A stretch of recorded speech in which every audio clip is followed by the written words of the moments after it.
Welcome to public court news. కవితకు CBI ప్రత్యేక court judicial remand విధించింది. పిల్లలకు పరీక్షల నేపథ్యంలో తనకు మధ్యంతర బెయిల్ ఇవ్వాలన్న ఆమె విజ్ఞప్తిని కోర్టు తోసిపుచ్చింది. కవితకు ఏప్రిల్ 9 వరకు జ్యుడిషియల్ రిమాండ్ విధించింది. ఢిల్లీ లిక్కర్ స్కామ్ కేసులో అరెస్ట్ అయిన బీఆర్ఎస్ ఎమ్మెల్సీ కవిత ఈడీ కస్టడీ నేటితో ముగియడంతో ఆమెను రౌస్ అవెన్యూ ప్రత్యేక కోర్టు ముందుకు హాజరుపరిచారు. కవిత కేసులో కోర్టు ఇరువైపుల వాదనలు వింది. ఏప్రిల్ 16వ తేదీ వరకు పరీక్షలున్న నేపథ్యంలో కవిత తరఫు న్యాయవాది మధ్యంతర బెయిల్ కోరారు.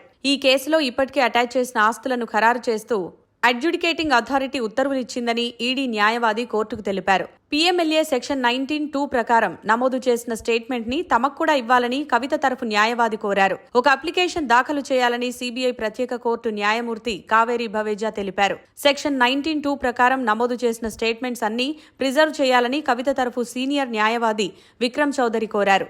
రెగ్యులర్ బెయిల్ పిటిషన్ దాఖలు చేశామని, ఈ విషయంలో సుప్రీంకోర్టు ఉత్తర్వులు కూడా ఉన్నాయని విక్రమ్ చౌదరి తెలిపారు. వాదనలు విన్న కోర్టు కవితకు ఏప్రిల్ 9 వరకు జ్యుడిషియల్ రిమాండ్ విధించింది.